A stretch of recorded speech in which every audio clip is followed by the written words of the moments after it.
यह मजाक जैसा ही तो है। किसी ब्लैंक कॉल करने वाले व्यक्ति के प्रेम में डूब जाऊं, बिना आवाज़ सुने, बिना बात किए, बिना देखे। जब भी फ़ोन बजता दिल पागल बच्चे की तरह मचल उठता। मैं भागकर सिर्फ उसकी खामोशी सुनती। कभी कभी मैं जाने कितनी देर तक फ़ोन लिए खड़ी रहती। अब उसकी खामोशी ही मेरे लिए सब कुछ थी। मुझे हमेशा से ये एहसास रहता जैसे कॉलेज से लेकर मेरे घर के हर रास्ते पर खड़ा वो मुझे देख रहा है। मैं उसे आसपास महसूस करने लगी थी। यह कैसा पागलपन था। नैना उठो, मुझे ऑफिस जल्दी जाना है, साहिल ने लगभग झिझोड़ते हुए कहा। मैं एकदम चौंक कर बैठी। साहिल ने रात में ही बताया था, लेकिन देर रात तक जागने के कारण सुबह जल्दी आंखें ही नहीं खुली। उठते ही उनके नाश्ते की तैयारी करने लगी। नाश्ता उन्होंने बड़ी जल्दी में किया। वो जाने लगे तो मैंने भागते हुए फाइल और रुमाल दिया। वह हंस पड़े, क्योंकि हमेशा से मैं ऐसे ही करती आ रही थी। उन्होंने प्यार भरी शपथ लगाते हुए कहा, आज रितु आ रही है, अगर कोई ज़रूरत हो तो फ़ोन कर देना। मैंने हाँ में सिर हिला दिया। वो चले गए। आज रितु के आने की खबर वाकई एक बहार आने जैसी थी। दोपहर तक मैंने उसके लिए खाना बनाकर फ्रिज में रख दिया था। वैसे भी सारा काम दोपहर तक खत्म होता था। तभी फ़ोन की बेल बज उठी, लेकिन फिर खामोश हो गई। दिल अचानक धड़क उठा। वो भी ऐसे ही 5 बार रिंग किया करता था। ऐसा नहीं है कि ये पहली बार हुआ था, बस इससे कई यादें जुड़ी थी जिसे मैंने अतीत के पन्नों में दबा दिया था। फ़ोन दोबारा बज उठा। मैंने फ़ोन उठाया। हेलो आप। दूसरी तरफ रितु थी। दीदी, हम आज नहीं आ सकेंगे, रिजर्वेशन कंफर्म नहीं हो पाया है। शनिवार को मैं और अभय भैया साथ आएंगे। बहुत देर तक बातें होती रही। मन उदास सा हो गया। हम वर्षों बाद मिल रहे थे। रितु सिर्फ मेरी बहन ही नहीं थी, मेरी बहुत अच्छी दोस्त भी थी। मेरी शादी को 6 साल बीत चुके थे। इतने सालों में जैसे मैं खुद को भूल ही गई थी। आज जाने क्यों मैं अपने अतीत के पन्ने खोलने बैठ गई थी। मैं रूढ़िवादी मध्यम वर्गीय परिवार से थी। उस समय मैं बीए फाइनल ईयर में थी। परीक्षा की तैयारियां जोरों पर थी। 3 बजे आज कॉलेज से घर आई थी। हमेशा की तरह वही ब्लैंक कॉल। अजीब शख्स है जो आवाज़ सुनता है और फिर फ़ोन काट देता है। जब भी फ़ोन आता सन्नाटा पसरा रहता। 3 सालों में ऐसा ही होता आ रहा था। पहले तो गुस्से में काट देती थी, लेकिन धीरे धीरे उसकी आवाज़ सुनने के लिए उससे प्यार से बातें करती। कभी रोती, कभी उसे डांटती कि शायद अब बोले, लेकिन हमेशा वह खामोशी जिसे सुनते सुनते मैं चिढ़ने लगी थी। एक इंतज़ार सा रहता था। दिल फ़ोन की बेल पर ही अजीब अंदाज में धड़कने लगता था। तभी रितु ने खामोशी तोड़ते हुए कहा, ऐसा लगता है यह तुम्हारे आने जाने की खबर रखता है। और मैंने बात बीच में ही काट कर कहा, मुझे बताओ तो मैं क्या करूं। मेरे गुस्से को देख रितु चुप हो गई। वह समझ गई थी कि मैं आजकल काफ़ी परेशान रहने लगी हूँ। वह मुझसे 5 साल छोटी थी, लेकिन मुझे अच्छी तरह समझती थी। कितनी अजीब बात है, मैं ज़िंदगी के ऐसे मोड़ पर थी जिसे मैं बताती तो लोग हंसते, और नहीं बताती तो ऐसे लगता जैसे मेरा दम घुट जाएगा।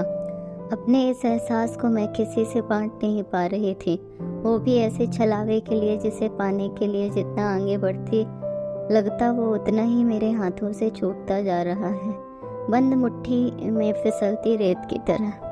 हमारे समाज में किसी स्त्री के प्रेम के लिए कोई स्थान नहीं है। इसकी इजाज़त ना तो परिवार देता है और ना ही ये निर्मम समाज। यह मजाक जैसा ही तो है कि किसी ब्लैंक कॉल करने वाले व्यक्ति के प्रेम में डूब जाऊं, बिना आवाज़ सुने, बिना बात किए, बिना देखे। जब भी फ़ोन बजता दिल पागल बच्चे की तरह मचल उठता। मैं भागकर सिर्फ उसकी खामोशी सुनती। कभी कभी मैं जाने कितनी देर तक फ़ोन लिए खड़ी रहती थी। अब उसकी खामोशी ही मेरे लिए सब कुछ थी। मुझे हमेशा ये एहसास रहता जैसे कॉलेज से लेकर मेरे घर के हर रास्ते पर खड़ा वो मुझे देख रहा है। मैं उसे आसपास महसूस करने लगी थी। यह कैसा पागलपन था। मेरी हिचकियाँ सी बंध गई थी। मैं जाने कब तक ऐसे ही रोती रहती कि रितु के कदमों की आहट ने मुझे चौंका दिया। जल्दी जल्दी मैंने आंखें धोई और बाहर आकर कॉफ़ी पीने लगी। लॉन में लगे सूरजमुखी की कतारें बरबस मुझे अपनी तरफ खींच रही थी। मुझे इन फूलों से बचपन से ही लगाव था, जो सूरज के प्रकाश के साथ खिलते हैं और जब इन्हें प्रकाश नहीं मिलता तो ये मुरझा जाती हैं। जाने मेरा सूरज कहाँ छिपा था, मेरी हंसी चंचलता जाने कहाँ गुम हो गई थी। उसकी आवाज़ सुनने का जुनून, उसे पाने की चाहत जाने का मेरे दिल में जगह बना चुके थे। इसका मुझे एहसास भी नहीं हुआ था। मैंने धीरे धीरे अपने आप को संभाल लिया और परीक्षा की तैयारियों में व्यस्त हो गई। फ़ोन अब भी आते थे, खामोशी भी ज्यों की त्यों थी। बस उस पर ध्यान देना मैंने कम कर दिया था। मैं अपने बड़े भाई अभय से ड्राइंग रूम में पॉलिटिक्स के प्रश्नों पर बहस कर रही थी। तभी फ़ोन की बेल बजकर खामोश हो गई। अभय भैया कुछ देर बाद चले गए। मैं भी जाने वाली थी कि फ़ोन की घंटी फिर बज उठी। मैंने स्वयं को शांत करके फ़ोन उठाया। हेलो हेलो, कोई आवाज़ नहीं आई। मैंने झल्लाकर फ़ोन रिसीवर पर पटक दिया और वहीं बैठकर रोने लगी। फ़ोन फिर बजा। मैंने फ़ोन उठाकर रोते हुए कहा, क्यों इतना परेशान कर रहे हो? ऐसे लगता है जैसे मैं पागल हो जाऊंगी। बोलते क्यों नहीं कुछ तुम? मैं मर जाऊंगी। ज़्यादा रोने से मेरी आवाज़ नहीं निकल रही थी। तभी उसकी खामोशी टूटी, जैसे मैं दिन में सपना देख रही थी। उसकी गहरी आवाज़ में मैं जाने कब तक ऐसे ही खोई रही। उसने मुझे मेरे नाम से पुकारा, हेलो नैना, तुम सुन रही हो? उसने मुझे जैसे सोते से जगा दिया था। मैंने नाक सुकड़ते हुए कहा, सुन रही हूँ। उसने कहना शुरू किया, तुम सोच रही होगी कि मैं कौन बोल रहा हूँ। बस भर्राए गले से इतना ही बोल पाई, हाँ। उसने कहा, मैं वरुण सक्सेना। वरुण को मैं जानती थी। वो हमारे कॉलेज का अच्छा स्टूडेंट था। हमेशा उसे कॉलेज कंपाउंड में गैलरी में लड़कों के बीच घिरे देखा था। वो हमारा सीनियर था। मैंने उस पर कभी ध्यान नहीं दिया था। वैसे मुझे हमेशा एहसास रहता था जैसे मैं किसी की नज़रों में कैद हूँ। वो हमेशा मेरे क्लास टाइम पर खड़ा मुझे देखता रहता। सभी उसकी बहुत इज्जत करते थे। भैया का वो अच्छा दोस्त था। थोड़े से अंतराल के बाद वह फिर बोला, नैना तुम। मैंने बीच में बात काट कर कहा, भैया घर पर नहीं हैं, वो अभी अभी बाहर गए हैं। वो हंस पड़ा, जानता हूँ, मुझे उनसे नहीं तुमसे बात करनी है। हमारे बीच कभी इतनी बातचीत नहीं हुई थी। थोड़ा संकोच था मन में कि जाने क्या बात करना चाह रहा है। उसने आगे कहा, जाने तुम क्या सोचो मेरे बारे में। मैं ये भी नहीं जानता कि तुम मेरे बारे में क्या राय रखती हो, लेकिन मैं तुमसे बहुत प्यार करता हूँ।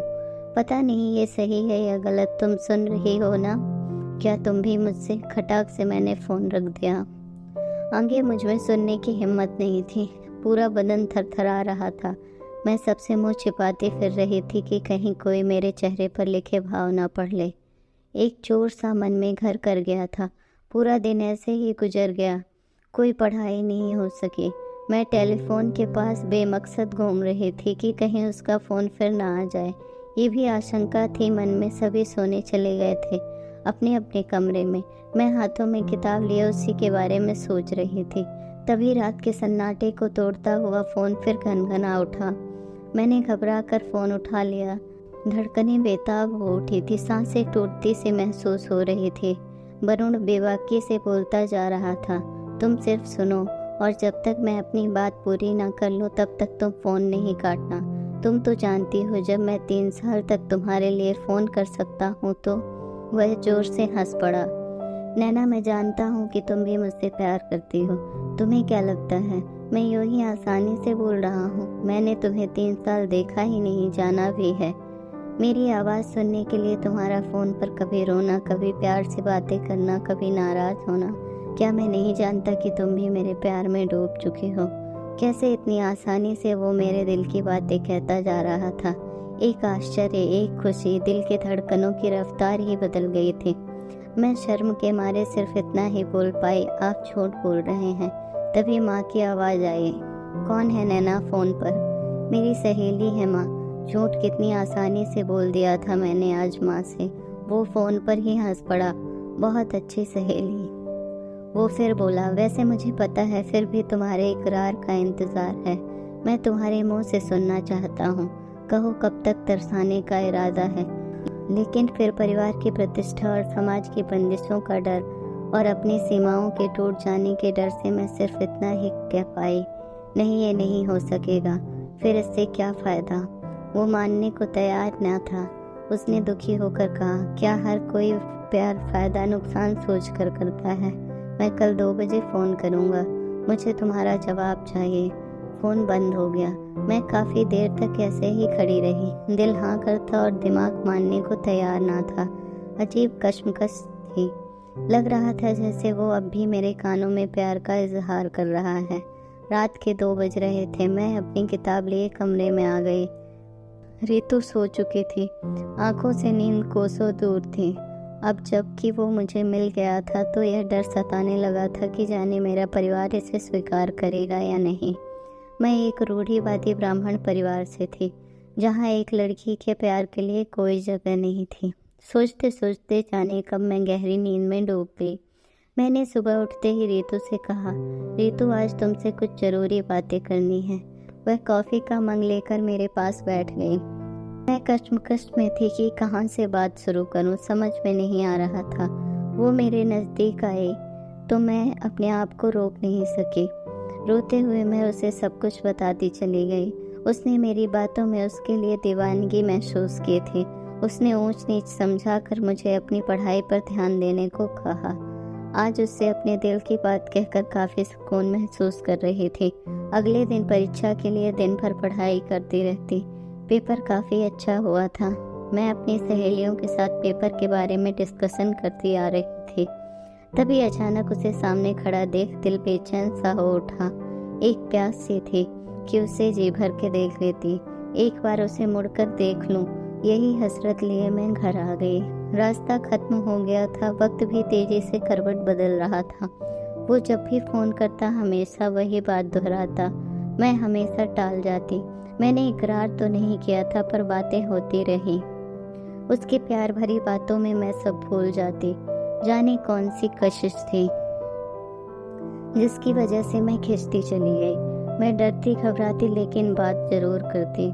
समय पंख लगाकर उड़ रहा था और मैं आंखें बंद किए बैठी थी। जानती थी जब भी आंखें खुलेंगी तो यह सपना बनकर यादों में सदा के लिए दफन हो जाएगा। दिल हमेशा उसके इंतजार में रहता। भी कॉलेज से आती वो सामने खड़ा मुझे देख रहा होता।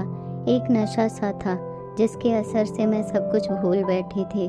उसे देखकर मैं हमेशा मुस्कुरा देती थी। ऐसा लगने लगा था जैसे उसके बिना जिंदगी का कोई सपना सच नहीं हो सकता। कभी उसकी जुदाई के डर से मैं रो पड़ती और कभी उसे ना देख पाने के गम में रात भर आंसू बहाती रहती। अजीब सी हालत हो गई थी। उसने मुझे एक बार मिलने को कहा। चाह तो बहुत रही थी लेकिन ऐसा नहीं कर सके। उसने फ़ोन रखते रखते एक कविता सुनाई। दिल की धड़कनों की आवाज़ सुनी है मैंने, अपनी आँखों से कोई बात कही है मैंने, बस एक दीदार के लिए खुद को संभाले बैठे हैं, जाने इश्क में कौन सी राह चुनी है मैंने। उसकी आवाज़ में घुले दुख को मैं आज भी शिद्दत से महसूस कर सकती हूँ। वह मुझे अच्छी तरह समझता था। ऐसा लगता था जैसे मेरे दिल की हर आवाज़ मुझसे पहले उस तक पहुँच जाया करती थी।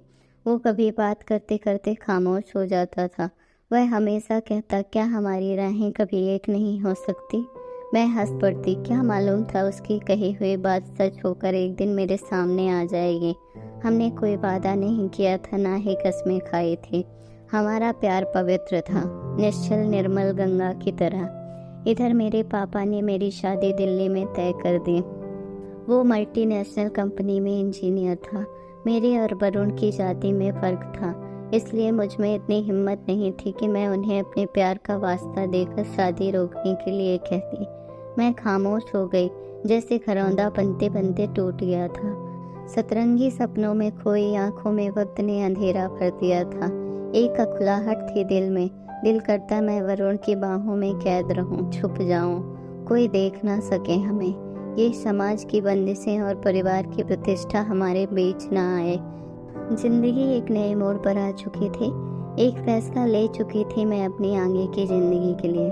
हमने आंखों से ज़्यादा बात की थी। शायद हम आंखों की भाषा ज़्यादा समझते थे।